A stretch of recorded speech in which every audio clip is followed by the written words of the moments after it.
हरे कृष्ण। एक बार की बात है कि यशोदा मैया प्रभु श्री कृष्ण के उलाहनों से तंग आ गई और छड़ी लेकर श्री कृष्ण की ओर दौड़ी। जब प्रभु ने अपनी मैया को क्रोध में देखा तो वह अपना बचाव करने के लिए भागने लगे। भागते भागते श्री कृष्ण एक कुम्हार के पास पहुँचे। कुम्हार तो अपने मिट्टी के घड़े बनाने में व्यस्त था, लेकिन जैसे ही कुम्हार ने श्री कृष्ण को देखा तो वह बहुत प्रसन्न हुआ।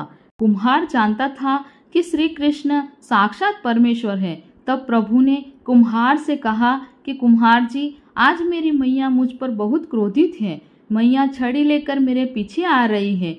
भैया, मुझे कहीं छुपा लो। तब कुम्हार ने श्री कृष्ण को एक बड़े से मटके के नीचे छिपा दिया। कुछ ही क्षणों में मैया यशोदा भी वहां आ गई और कुम्हार से पूछने लगी, क्यों रे कुम्हार, तूने मेरे कन्हैया को कहीं देखा है क्या? कुम्हार ने कहा, नहीं मैया, मैंने कन्हैया को नहीं देखा। श्री कृष्ण ने ये सब बातें बड़े से घड़े के नीचे छुपकर सुन रहे थे। मैया तो वहां से चली गई।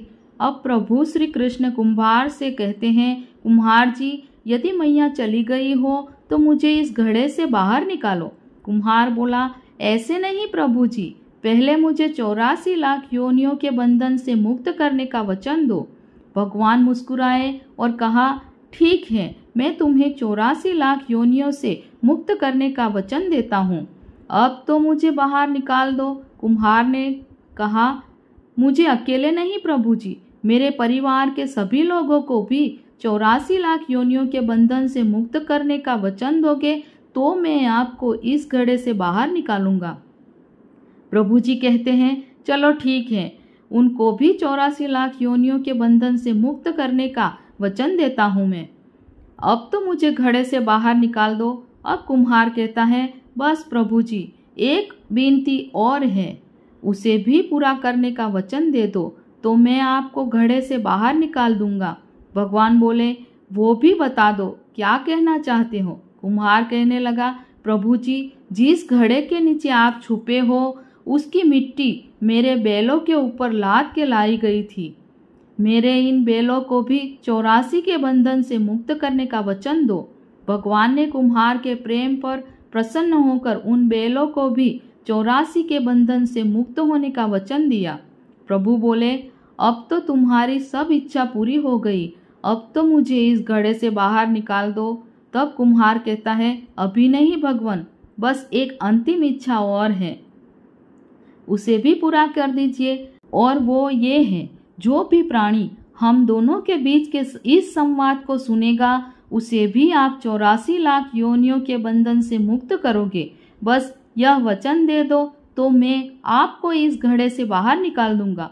कुम्हार की प्रेम भरी बातों को सुनकर प्रभु श्री कृष्ण बहुत खुश हुए और कुम्हार की इस इच्छा को भी पूरा करने का वचन दिया। फिर कुम्हार ने बाल श्री कृष्ण को घड़े से बाहर निकाल दिया, उनके चरणों में साष्टांग प्रणाम किया, प्रभु जी के चरण धोए और चरणामृत पिया। अपनी पूरी झोपड़ी में चरणामृत का छिड़काव किया और प्रभु जी के गले लगाकर इतना रोए कि प्रभु में ही विलीन हो गए। जरा सोच करके देखिए, जो बाल श्री कृष्ण 7 कोस लंबे चौड़े गोवर्धन पर्वत को अपनी उंगली पर उठा सकते हैं, तो क्या वो एक घड़ा नहीं उठा सकते थे? लेकिन बिना प्रेम रिझे नहीं नटवर नंद किशोर। कोई कितने भी यज्ञ करे, अनुष्ठान करे, कितना भी दान करे, चाहे कितनी भी भक्ति करे, लेकिन जब तक मन में प्राणी मात्र के लिए प्रेम नहीं होगा, प्रभु श्री कृष्ण नहीं मिल सकते। जय श्री कृष्ण, जय जय श्री राधे।